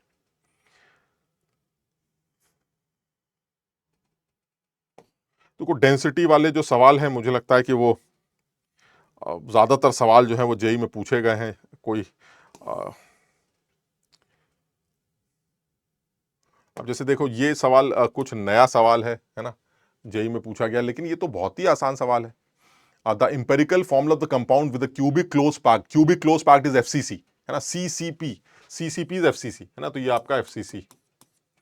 Arrangement of anions and with anions with cations occupying all the octahedral sites in AXB, the value of x, पता नहीं क्या कहना चाह रहे हैं भाई ये,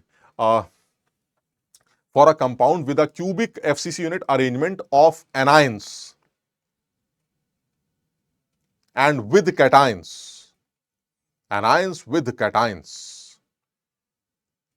occupying all the octahedral sites। अब इसमें कौन कहां है ये तो क्लैरिटी मिलनी चाहिए, है ना, थोड़ा सा समझो, अगर समझ पाओ तो। empirical formula for a compound with a cubic close packed arrangement of anions and with cations occupying। ठीक है, तो अगर अब इसमें जनरली जो पहला आदमी होता है, हमने ऐसे मुझे यही लग रहा है समझ में कि जैसे NaCl होता है, CuSO4 होता है, तो तुमने बचपन में भी पढ़ा था कि जब आप किसी भी मॉलिक्यूलर फॉर्मूले की बात करते हैं तो ऐसे में जो पहला वाला आदमी होता है वो कैटायन होता है और दूसरा वाला आदमी जो है वो एनायन होता है। तो यहां पर भी शायद इस बात का ध्यान रखा गया होगा, तो मैं ये अज्यूम कर लेता हूं कि मेरा जो A है वो कैटायन है और जो मेरा बी है वो एनायन है। चलिए मान लेते हैं, आप जब कहते हैं फिर आप ये कह रहे हैं कि जो बी है एनायन ने एफसीसी बनाया है। आप देख रहे हैं, आप क्यूबिक क्लोज पैक्ड अरेंजमेंट किसका है? एनायन का। तो अगर एफसीसी एनायन ने बनाया है तो एनायंस के जो नंबर्स होंगे, एनायन हमारा कौन सा है? एनायन हमारा बी। तो एनायंस के जो नंबर होंगे वो 4 होंगे, क्योंकि एफसीसी का मतलब समझते हो, बी कहां कहां पर होगा? बी कोने पर होगा और बी फेस के सेंटर पर होगा। कोने वाले 1 होंगे और फेस के सेंटर वाले 3 होंगे। बात समझ रहे हो? तो ये हमारा 4 आ जाएगा। अगर कैटायन की बात करते हैं तो कैटायन कहां होगा? सर कैटायन में कह रहे हैं कि occupying all the octa, all the octa. और ऑल द ऑक्टा का जहां तक सवाल है सर, ऑक्टा तो नंबर ऑफ इफेक्टिव एटम्स के ही बराबर होते हैं। तो अगर इफेक्टिव एटम्स 4 हैं तो 4 एनायंस होंगे, तो 4 ही ऑक्टाहेड्रल वॉइड्स इफेक्टिवली होंगे। हालांकि ऑक्टाहेड्रल वॉइड्स फेस के एजेस के सेंटर और बॉडी के सेंटर पर पाए जाते हैं, लेकिन इफेक्टिवली अगर आप कैलकुलेट करें तो वो 4 ही होते हैं। तो इसका मतलब ये हुआ ऑक्टाहेड्रल वॉइड्स भी 4 ही होते हैं। तो जो फॉर्मूला बनना चाहिए वो बनना चाहिए A4 B4। अब इसको अगर आप ए एक्स बी से रिलेट करना चाहते हैं तो मुझे तो भाई ये एक्स की वैल्यू 1 ही दिखाई देती है।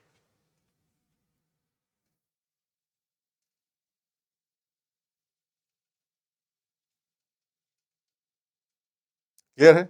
समझ पाए बात को? तो ये भी बहुत सीधा सा सवाल लगता है ना। तो चलिए और बात कर लेते हैं। अब देखो डिस्टेंसेस वगैरह का जरूर ध्यान रखना। जैसे ये देखिए, ये सवाल बना है, ये भी जेई में पूछा गया सवाल।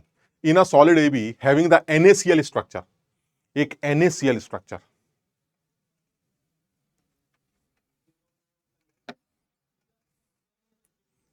किस तरह का NaCl स्ट्रक्चर है? जिसमें A atoms occupy the corner of the cube.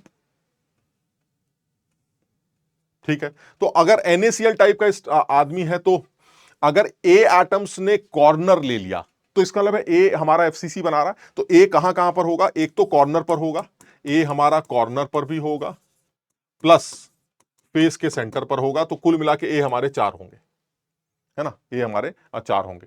और बी जो है, क्योंकि NaCl टाइप का स्ट्रक्चर है, तो बी हमारा ऑल दी ऑक्टाहेड्रल वॉइड्स को ऑक्यूपाई करेगा, ऑक्टाहेड्रल वॉइड्स को ऑक्यूपाई करेगा, और वो भी हमारे 4 होंगे। हाँ, वो भी हमारे 4 होंगे। तो यानी मेरे हिसाब से जो सत्य फॉर्मूला आएगा, जो एक्चुअल फॉर्मूला आएगा, वो A4 B4 आएगा। बिल्कुल सही। लेकिन वो कह रहा नहीं, रुक जाइए, इससे मतलब नहीं है। वो कह रहा है if all the face centred atoms along one of the axes are removed, सारे फेस सेंटर एटम्स को आपने रिमूव कर दिया, फेस सेंटर एटम्स आपने रिमूव कर दिए। तो देखो समझो बात को, जैसे अगर आप एफसीसी यूनिट की बात कर रहे हैं तो एफसीसी यूनिट किस तरह की एफसीसी यूनिट है? सर ये देखिए, ये आपका एक एफसीसी यूनिट है जिसमें हर कॉर्नर पर एक आदमी है और फेस के सेंटर पर भी एक आदमी। तो अगर मैं एफसीसी बनाता हूं तो एफसीसी कैसा होगा? हर कॉर्नर पर एक साहब है और फेस के सेंटर पर एक साहब। तो ये आपका कॉर्नर पर ये आदमी है और फेस के सेंटर पर भी यही आदमी। बात समझ रहे? एफसीसी का तो यही मतलब है, फेस के सेंटर पर भी यही आदमी। ये और साथ ही साथ क्योंकि ऑक्टाहेड्रल वॉइड्स ऑक्यूपाई किए गए, तो ऑक्टाहेड्रल वॉइड्स कहां कहां होते हैं सर? ये एजेस के सेंटर पर होते हैं। ये हमारे ऑक्टाहेड्रल वॉइड्स हैं, एजेस के सेंटर पर, सारे एजेस के सेंटर पर हमारे ऑक्टाहेड्रल वॉइड्स। यहां पर हमारा दूसरा आदमी है बी या ए, जो भी है, हाँ बी, और ये बॉडी के सेंटर पर भी एक ऑक्टाहेड्रल वॉइड। ये सिचुएशन सारे घिर गए हमारे। हाँ, तो ये हमारी सिचुएशन। अब इनमें अगर आप ध्यान से देखें तो ये है हमारा बी और ये वाले हमारे ए। अब वो ये कह रहा है कि एक एक्सिस के अलोंग जो है मैं सारे फेस सेंटर एटम्स उड़ा दूंगा, एक एक्सिस के अलोंग मैं सारे फेस सेंटर एटम उड़ा लूंगा। तो एक्सिस कोई भी मान लेते हैं, मान लीजिए मैंने कोई एक एक्सिस ले ली, जो साफ दिख रही हो, ये एक्सिस ले लेते हैं। इस एक्सिस के अलोंग मैंने सारे फेस सेंटर एटम उठा दिए।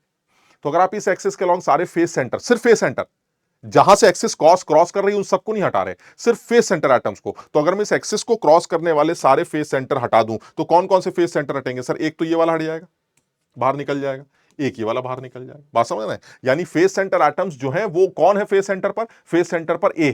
तो एक ए यहां से निकल जाएगा, एक ए वहां से निकल जाएगा, लेकिन ए का जो कंट्रीब्यूशन था सर वो तो हाफ ही था ना। ए का कंट्रीब्यूशन अगर ये वाला ए निकलता है तो इस यूनिट में उसका कंट्रीब्यूशन क्या है? हाफ। तो हाफ यहां से कम हो जाएगा, हाफ यहां से कम हो जाएगा। यानी अगर मैं रिमूव की बात करता हूं, आफ्टर रिमूविंग अगर आप एटम्स को रिमूव करने की बात करते हैं तो ए कितना हो जाएगा और बी कितना हो जाएगा? अब आप ये बताइए। तो सर ए 4 थे, ठीक है, आधा यहां से निकल जाएगा, निकलेगा तो पूरा ही, लेकिन इस यूनिट में तो आधा ही था ना। फेस सेंटर कितना कंट्रीब्यूट करता था? हाफ। तो हाफ यहां से, हाफ यहां से, यानी कितना कम हो गया सर? ए हमारा एक कम होकर 3 हो जाएगा। बी पर क्या असर पड़ा सर? आपने बी को तो हटाया ही नहीं, आप तो ये कह रहे हैं कि सिर्फ फेस सेंटर एटम्स को हटाना है, तो आप इस फेस सेंटर और इस फेस सेंटर को हटा दीजिए। अगर वो कहता कि इस एक्सिस के अलोंग आने वाले हर आदमी को गोली मार के हटा दिया जाएगा, तो फिर ऐसे में ये भी हटेगा, ये भी हटेगा और बीच वाला भी हटेगा, क्योंकि बीच में कौन है? ऑक्टाहेड्रल वॉइड, और ऑक्टाहेड्रल वॉइड पे कौन पाया जाता है? बी।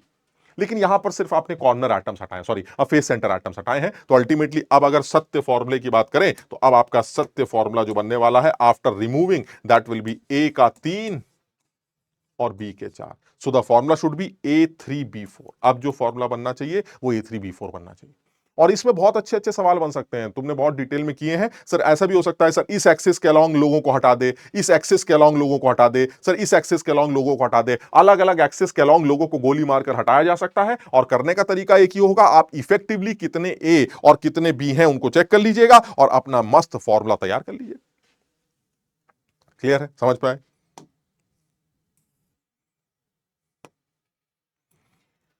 अब देखो ये है the distance between nearest octa and tetravoids. अब इसमें कौन से सही हैं कौन से गलत हैं, तो इसको थोड़ा सा अपने हिसाब से करके देखना है ना। ऑक्टाहेड्रल वॉइड्स कहां पाए जाते हैं, टेट्राहेड्रल वॉइड्स कहां पाए जाते हैं, तो इनको अपने हिसाब से समझ के देखना। ऑक्टाहेड्रल वॉइड्स तो दिखाई दे ही रहे हैं, यानी अगर मैं यहां पर एक चीज बोलना चाहूं तो जो ऑक्टाहेड्रल वॉइड्स हैं वो तो मुझे याद रखने ही है, और टेट्राहेड्रल वॉइड्स को भी मुझे ध्यान रखना है। मान लीजिए ये मेरा एक एफसीसी यूनिट है ना, ये एक एफसीसी यूनिट ले लेते हैं।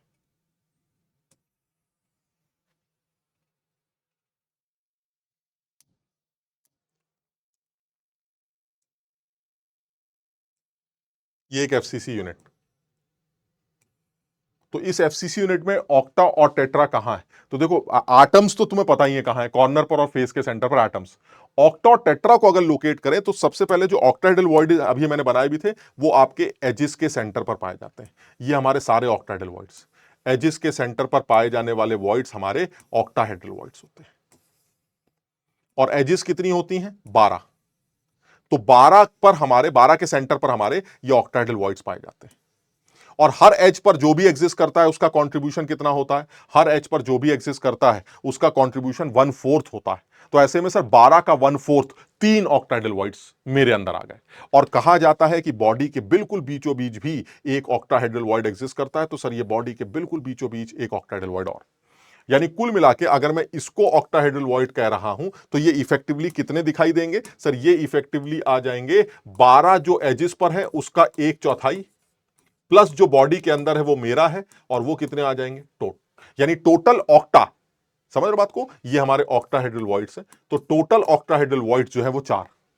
अब आते हैं टेट्रा की बात करते हैं। टेट्रा कहां होते हैं? अच्छा, इन्हीं ऑक्टा में एक छोटी सी बात और, इनकी डिस्टेंस कौन सी है, नीयरेस्ट डिस्टेंस कौन सी है? तो जो ऑक्टाहेड्रल वॉइड्स उनकी नीयरेस्ट डिस्टेंस साफ दिखाई देती है सर। कोई भी दो नीयरेस्ट है, ये देखिए नीयरेस्ट ना, ये नीयरेस्ट नहीं है, इनसे भी ज्यादा नीयरेस्ट है, इनसे भी ज्यादा नीयरेस्ट एक आदमी है और वो ये है।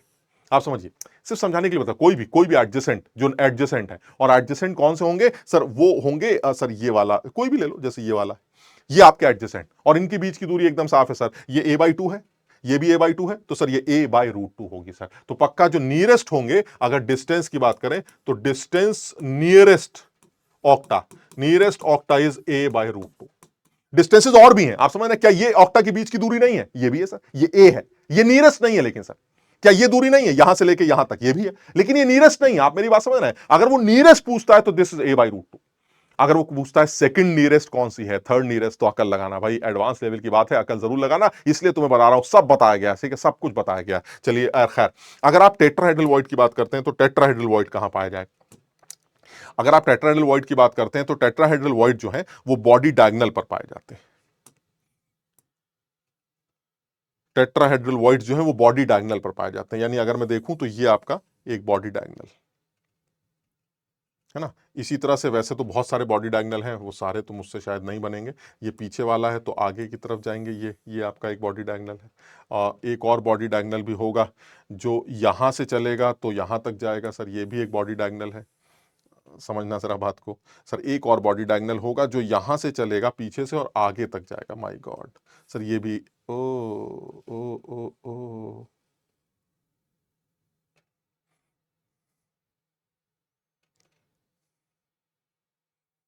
समझ रहे हो ना, एक ये भी बॉडी डायगोनल, ये सारे बॉडी डायगोनल। और तुम्हें पता है एक क्यूब में 4 बॉडी डायगोनल्स होते हैं, इतना क्या दिमाग लगा रहे हैं। तो अगर 4 बॉडी डायगोनल है तो जो टेट्राहेड्रल वॉइड है सर इस बॉडी डायगोनल पर पाए जाते हैं। सर यहां ओहो सर वो यहां पाए जाते हैं, ऐसे सर यहां है, ऐसी सर यहां है। मतलब अब सारे मत बनवाना यार, बड़ा खिचड़ी बन जाएगी। ऐसे यहां पर भी है, एक इधर पर भी है, एक इधर पर भी है, एक इधर पर भी है, इस पर भी है, इधर भी है। तो सर ये आपके हर बॉडी डायगोनल पर टेट्राहेड्रल वॉइड्स। तो बॉडी डायगोनल कितने होते हैं सर? बॉडी डायगोनल 4 होते हैं हर बॉडी डायगोनल पर। कुल मिला के कितने हैं? हर बॉडी डायगोनल पर 2 है, तो ये 8 टेट्राहेड्रल वॉइड्स हैं। मैंने तो ज्यादा बना दिए। अच्छा ये वाला ज्यादा बना दिया, एक सेकेंड, इसको एक को कम कर लेते हैं। ये यहां पर है मान लो, है ना। तो ये कुल मिला के 8 टेट्राहेड्रल वॉइड्स है, 4 ऊपर और 4 नीचे, ये 8 टेट्राहेड्रल वॉइड्स।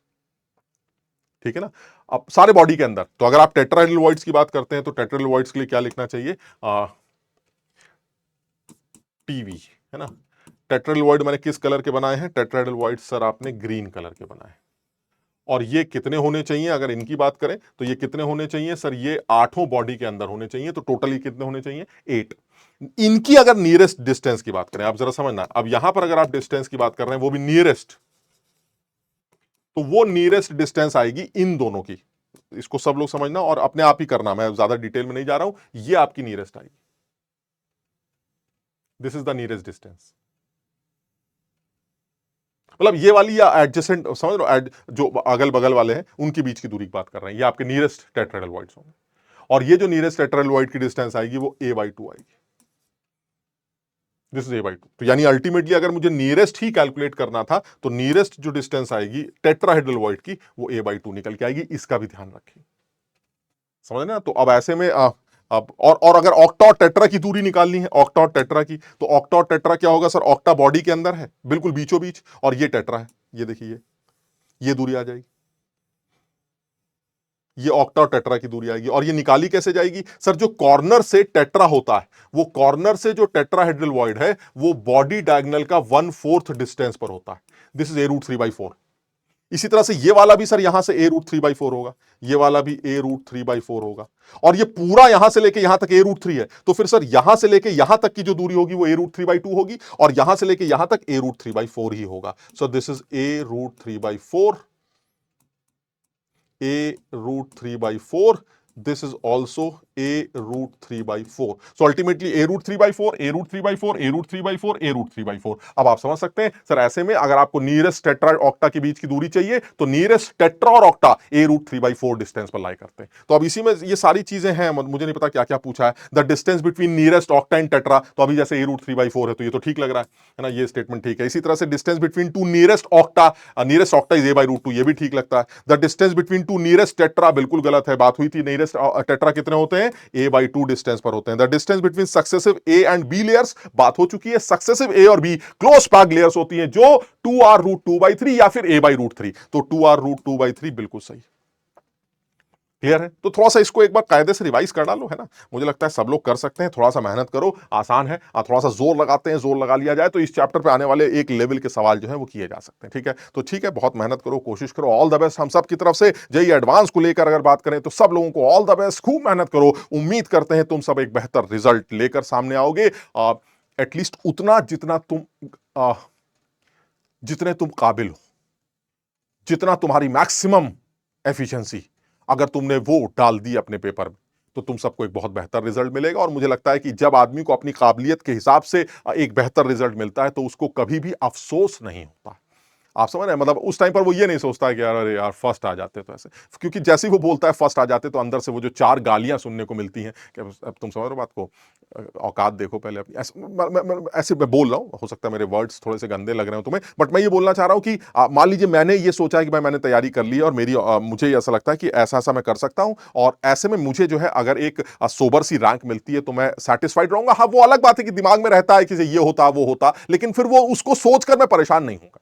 हाँ, समझ रहे? तो मैं चाहता हूं तुम सबको तुम्हारी मेहनत के हिसाब से एक जायज रैंक मिले, किसी के साथ कुछ बेईमानी ना हो, किसी के साथ कुछ बुरा ना हो, है ना? तो ऑल द बेस्ट पीडब्ल्यू की टीम की तरफ से, मेरी फैसल रजाक की तरफ से तुम सबको बहुत बहुत शुभकामनाएं। All the best. Thank you so much.